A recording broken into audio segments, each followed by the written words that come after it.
आप सभी को राधे राधे। हम लोग घटना चक्र का साइंस कर रहे हैं, जिसमें फिजिक्स टॉपिक को कर रहे हैं, फिजिक्स सब्जेक्ट को कर रहे हैं। फिजिक्स में हम लोग टॉपिक मापक एवं यंत्र जो होता है, इस टॉपिक का हम लोग PYQ कर रहे हैं। इससे पहले क्लास में हम लोग इस टॉपिक का रिवीजन और क्वेश्चन 10 तक कंप्लीट कर लिए हैं। आज करेंगे क्वेश्चन नंबर 11 से। कहता है पायरोमीटर किसके मापन में प्रयोग किया जाता है? आंसर हो जाएगा ऑप्शन सी, उच्च ताप के मापन में।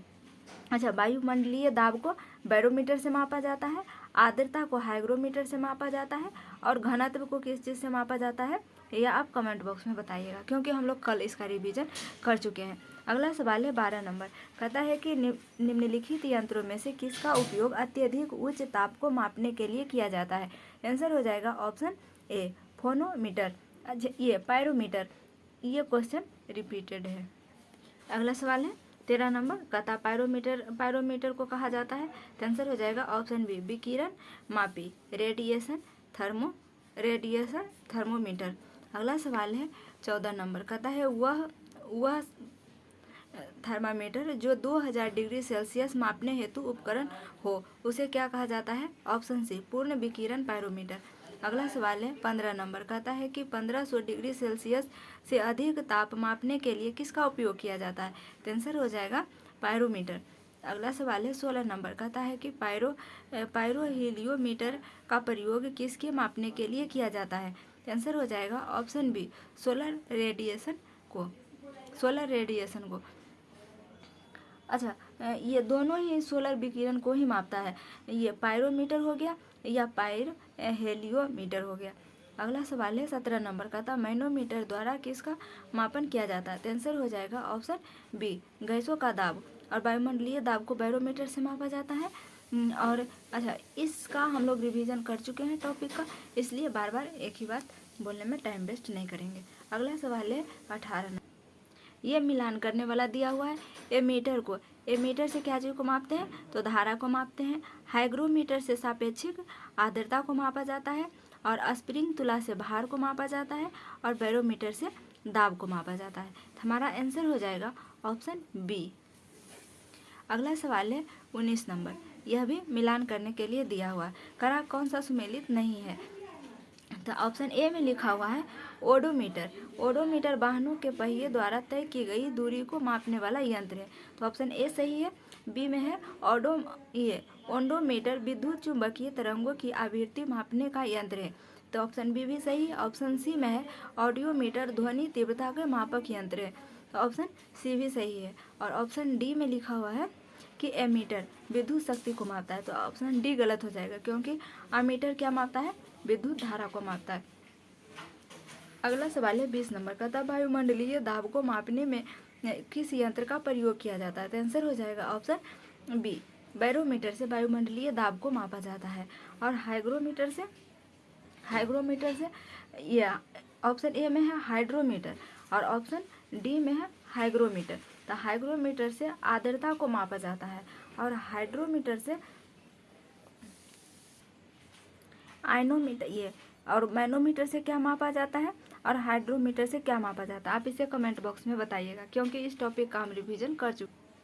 अगला सवाल है 21 नंबर का था, साधारण बैरोमीटर में द्रव का प्रयोग होता है। आंसर हो जाएगा ऑप्शन बी, पारा का। बैरोमीटर में किस चीज़ का यूज किया जाता है?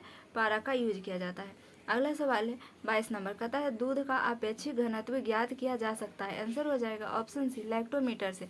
अगला सवाल है 23 नंबर का था, दूध के घनत्व को किसके द्वारा मापा जाता है? तो आंसर हो जाएगा ऑप्शन ए, लैक्टोमीटर। अगला सवाल है 24 नंबर का था, कि वायुमंडल की सापेक्ष आर्द्रता मापी जाती है। आंसर हो जाएगा ऑप्शन बी, हाइग्रोमीटर। अगला सवाल है 25 नंबर का था, हवा में आर्द्रता को मापने के लिए कौन सा उपकरण को लगाया जाता है? तो ये आर्द्रता को किससे मापते हैं? हाइग्रोमीटर से मापा जाता है। अगला सवाल है 26 नंबर, कहता है कि हाइग्रोमीटर से मापा जाता है, तो आंसर हो जाएगा ऑप्शन ए वायुमंडलीय आर्द्रता। अगला सवाल है 27 नंबर, कहता है आर्द्रता किस उपकरण से नापी जाती है, तो हाइग्रोमीटर से। अगला सवाल है 28 नंबर, आर्द्रता के लिए हाइग्रोमीटर, ये सब रिपीटेड क्वेश्चन है। 29 नंबर में कहता है कि रिंगेलमैन स्केल का प्रयोग किसके घनत्व को मापने के लिए किया जाता है, तो आंसर हो जाएगा ऑप्शन डी धुआं। अगला सवाल है 30 नंबर, कहता है कि निम्नलिखित में से कौन सा सुमेलित है। ऑप्शन ए में लिखा हुआ है थर्मो रेसिस्टेंट, ये इसको मिलान किया है इलेक्ट्रॉनिक थर्मामीटर से, तो इसका थर्मो रेस्टिरेटर का मापक ये किसको मापता है, इलेक्ट्रॉनिक थर्मामीटर को माप, तो ऑप्शन ए सही है दिया हुआ है। अच्छा, इसका डिटेल में दिया हुआ है क्या, थर्मो रेसिस्टर एक उपकरण है जो इलेक्ट्रिक थर्मामीटर की भांति कार्य करता है। यह उपकरण तापमान में परिवर्तन के साथ अपने प्रतिरोध को बदलता है। अगला सवाल है 31 नंबर, कहता है इलेक्ट्रोइनसेफलोग्राम निम्न में से किसके निगरानी के लिए उपयोग किया जाता है, तो आंसर हो जाएगा ऑप्शन डी मस्तिष्क का।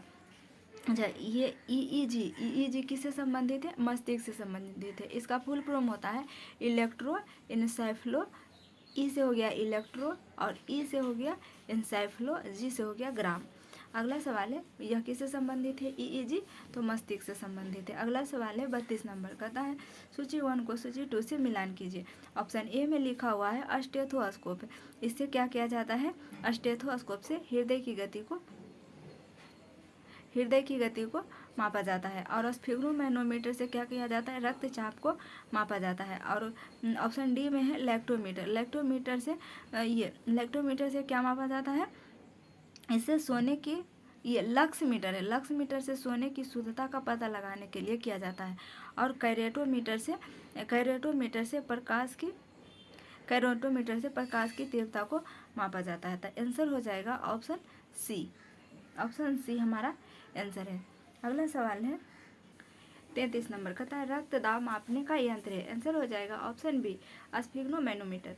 अगला सवाल है 34 नंबर, कहता है प्रकाश तीव्रता मापने के लिए किस उपकरण का प्रयोग किया जाता है, आंसर हो जाएगा ऑप्शन सी लक्समीटर का।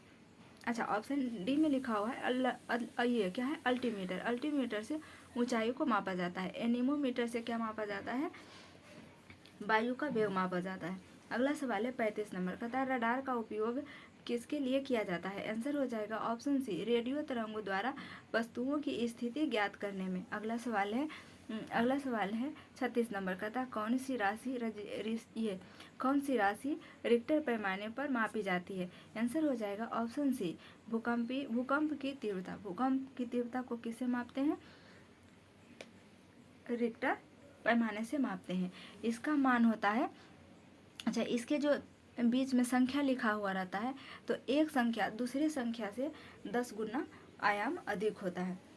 जैसे ये 6 तीव्रता का भूकंप आया और दूसरा जगह 7 तीव्रता का भूकंप आया, तो 6 से 7 में कितना बढ़ गया, 10 गुना अधिक तीव्रता बढ़ा है।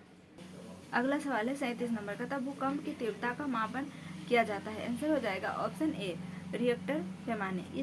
इस बुक में बहुत सारा रिपीटेड क्वेश्चन रहता है। देखिए 38 नंबर में भी सेम क्वेश्चन है, इसलिए हम लोग चलते हैं 39 नंबर पर। कहता है कि कौन सा सुमेलित नहीं है, ऑप्शन ए में लिखा हुआ है सेल्सियस, ऑप्शन ए में है क्या, सेल्सियस ताप का मापन है, तो ऑप्शन ए सही है, सेल्सियस ताप का मापन है। और किलोवाट आवर यह विद्युत का मापन करता है। और ऑप्शन डी में है RH गुणांक, यह रक्त से संबंधित है। और ऑप्शन डी में लिखा हुआ है कि रिक्टर पैमाना यह आर्द्रता से संबंधित है, तो नहीं, रिक्टर पैमाना किससे संबंधित हो जाएगा, भूकंप से संबंधित हो जाएगा। अगला सवाल है 40 नंबर, तो ऑप्शन डी हमारा आंसर हो जाएगा। गलत कौन है, ऑप्शन डी गलत है। अगला सवाल है 40 नंबर, कहता है भूकंप मापी यंत्र कौन सा है, आंसर हो जाएगा ऑप्शन बी सिस्मोग्राफ। अगला सवाल है 41 नंबर, कहता है किस उपकरण से भूकंप तरंगों का मापन के लिए प्रयोग किया जाता है, तो आंसर हो जाएगा ऑप्शन बी सिस्मोग्राफ। अगला सवाल है 42 नंबर, कहता है कि निम्नलिखित युक्तियों में से किसके द्वारा भूकंप की तीव्रता का मापन किया जाता है, आंसर हो जाएगा ऑप्शन ए सिस्मोग्राफ से। अगला सवाल है 43 नंबर, कहता है सिस्मोग्राफ रिकॉर्ड किया जाता है, तो आंसर हो जाएगा भूचाल से। अगला सवाल है 44 नंबर का था भूकंप ये मिलान करने के लिए दिया हुआ है। तो ऑप्शन ए में लिखा भूकंप। भूकंप से क्या, भूकंप किस चीज़ पर दर्शाया जाता है? तो सिस्मोग्राफ पर दर्शाया जाता है। ऊंचाई को किस में मापे हैं? अल्टीमीटर ऊंचाई संबंध हो जाएगा। अल्टीमीटर से विद्युत धारा को किससे मापते हैं? तो एमीटर से मापते हैं। और प्रतिरोध का ऐसा मात्रक क्या होता है? ओम होता है। तो आंसर हो जाएगा ऑप्शन ए। अगला सवाल है 45 नंबर, कहता है फायदोमीटर। फायदोमीटर से किसका मापा जाता है? तो फायदोमीटर से ये समुद्र की गहराई पता चलता है। समुद्र की गहराई फायदोमीटर हो जाएगा। बैरोमीटर से वायुमंडलीय दाब हो जाएगा। हाइग्रोमीटर से वायुमंडलीय आर्द्रता हो जाएगा। और अल्टीमीटर से ऊंचाई हो जाएगा। तो आंसर हो जाएगा ऑप्शन बी। अगला सवाल है 46 नंबर, कहता फायदोमीटर का प्रयोग किसके मापने के लिए किया जाता है? आंसर हो जाएगा ऑप्शन सी, समुद्र की गहराई। अगला सवाल है 47 नंबर, कहता सूची 1 को सूची 2 से सुमेलित कीजिए। तो ऑप्शन ए में लिखा है एनीमोमीटर। एनीमोमीटर से क्या मापते हैं? वायु का वेग मापा जाता है। सिस्मोग्राफ से भूकंप मापा जाता है। बैरोग्राफ से वायुमंडलीय दाब में मापा जाता है। और हाइग्रोमीटर से आर्द्रता मापा जाता है। तो आंसर हो जाएगा ऑप्शन डी। Option D. अगला सवाल है 48 नंबर, ये भी कह रहा है कि कौन सा सुमेलित नहीं है। ऑप्शन ए में लिखा हुआ मैनोमीटर, यह दाब से संबंधित है। कार्बोरेटर, यह आंतरिक दहन इंजन से संबंधित है। और यह कार्डियोग्राम, यह हृदय की गति से संबंधित है। सिस्मोमीटर भूकंप से संबंधित है। इसलिए ऑप्शन डी गलत हो जाएगा। अगला सवाल है 49 नंबर, कहता है कि किसके मापने में फोनोमीटर का उपयोग किया जाता है? आंसर हो जाएगा ऑप्शन सी, चुंबकीय, ये विद्युत चुंबकीय तरंग की प्रकृति। अगला सवाल है, इसका डिटेल में लिखा हुआ है कि फोनोमीटर का प्रयोग ध्वनि की तीव्रता एवं स्पंदन आवृत्ति के मापने के लिए किया जाता है। ऑप्शन। अगला सवाल है 50 नंबर, कहता है कि झूठ का पता लगाने वाला यंत्र किस नाम से जाना जाता है? आंसर हो जाएगा ऑप्शन ए, पॉलीग्राफ से। अच्छा, यहाँ पर सभी का दिया हुआ है, एक बार देख लेंगे। पॉलीग्राफ झूठ का पता लगाने वाला यंत्र है। पायरोमीटर उच्च ताप को बताता है। गायरोस्कोप घूमती हुई वस्तुओं की गति मापने वाला यंत्र है।